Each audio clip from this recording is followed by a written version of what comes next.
Suppose you look up here in a blackboard, in a whiteboard, and this is a candle. The candle, and the candle is emitting light and heat in many directions.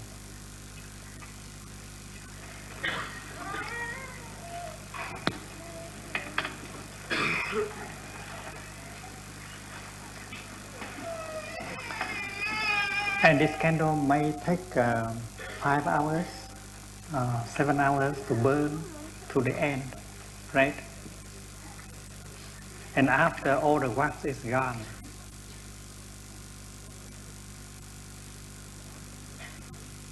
it's like the candle dies. You think that the candle will go somewhere after it dies?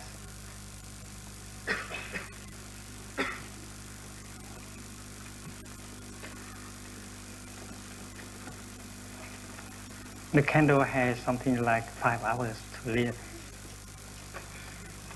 to burn. And do you think that after it has burned to the end, it will go somewhere or not?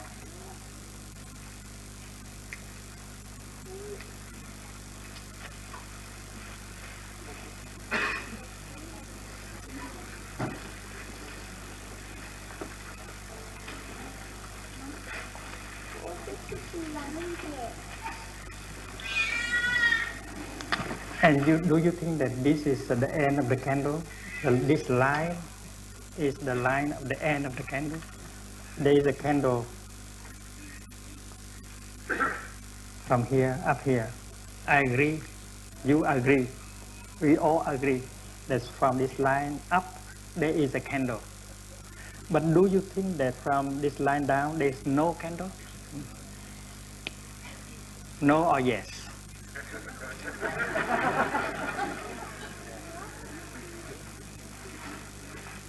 It seems that as you are a Buddhist, you have to believe that there is something after you die.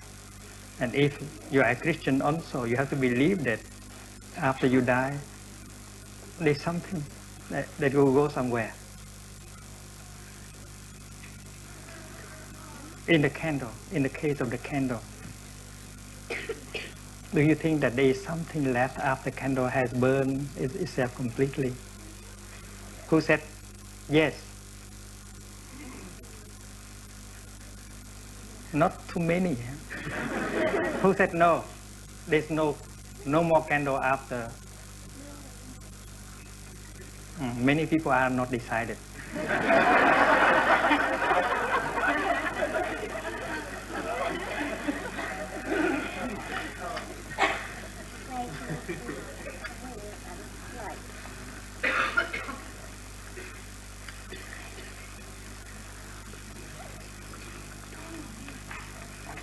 The Dharma is very deep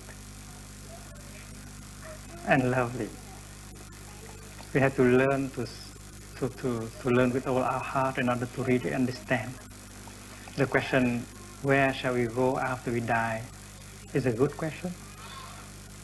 But without practice looking very, very deeply, we cannot have a good answer.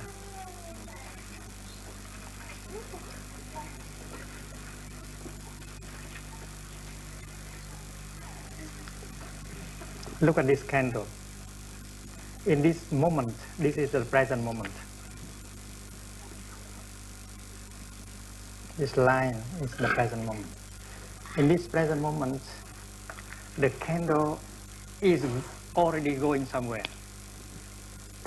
Because in this very moment, the candle is sending itself in many directions in terms of heat and light.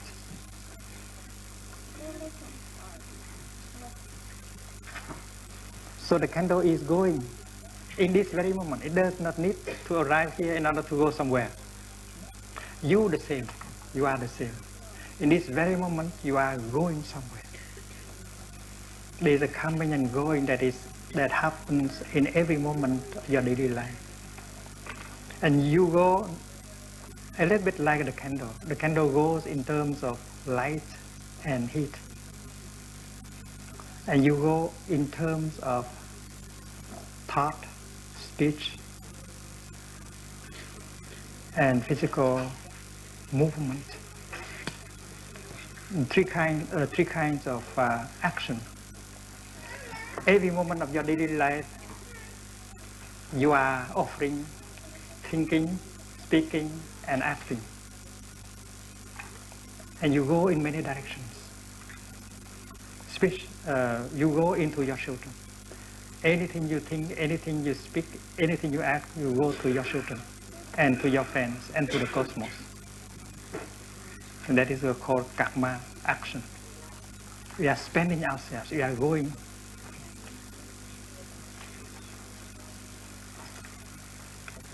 I live my daily life in such a way that I can go beautifully into the world, into my disciples, into my friends. I want to think beautiful thoughts, the thoughts of loving kindness, the thought of compassion, the thought of understanding, the thought of love. And every time I have a thought, I offer myself to you, to my disciples, to my friends, and to the world. That is going. That's my continuation.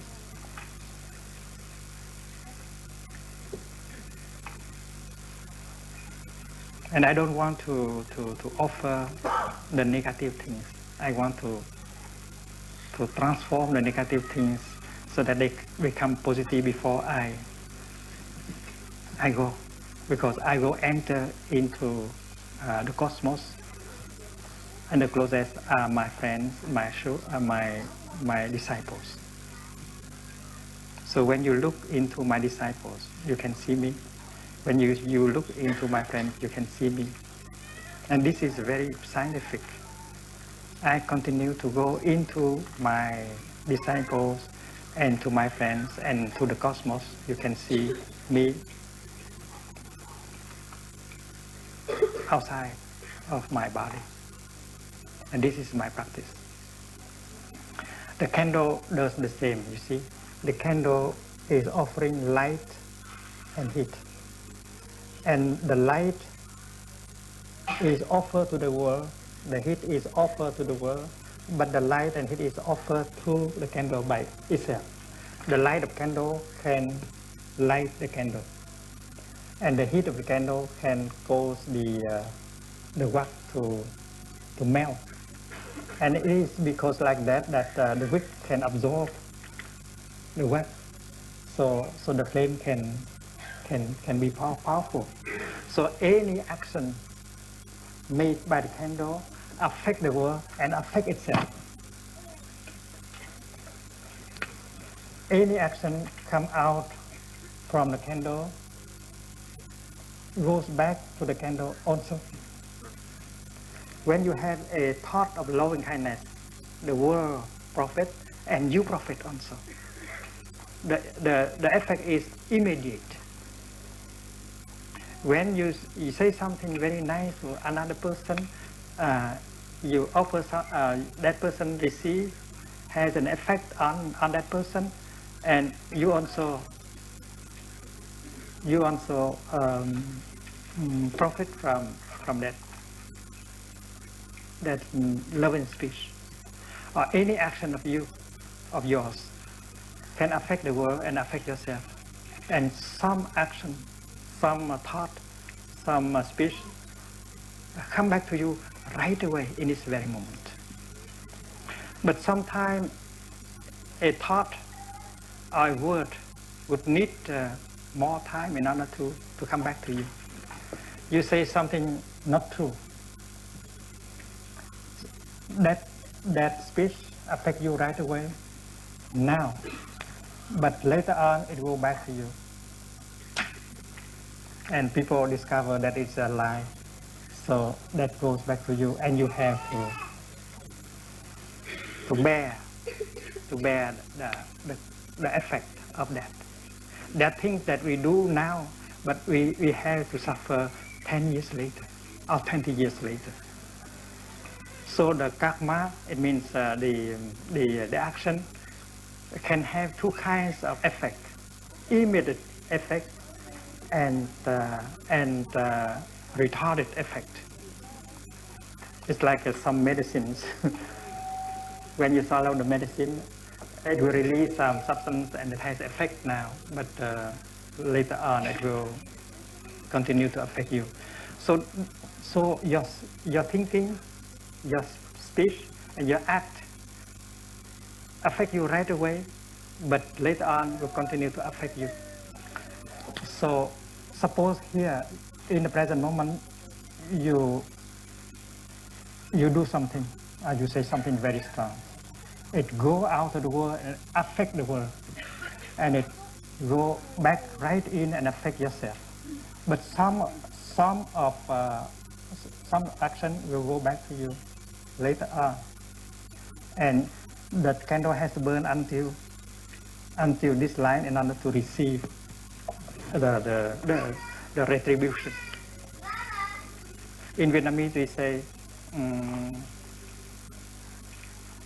cha ăn mặn thì con khát nước. The father eats very salty, and the son has to drink a lot of water.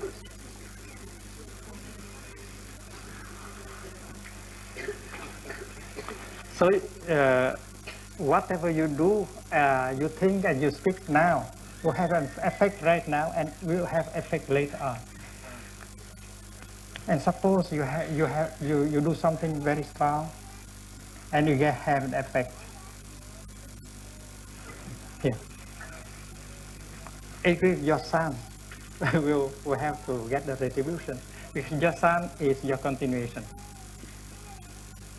Your son is the most visible retribution. Your son is the most visible continuation of yours, or your daughter. Your daughter is one of the most visible continuation of yours, and it is you. Your son is you. Your daughter is you. Your disciple is you. Your friends is you, because you have been going to them every day. So I can see my continuation not only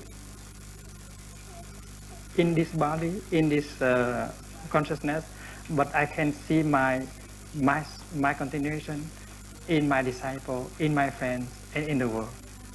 You see, I have written a number of books, and some of my books go very, very far, and it is affecting the people who are ready.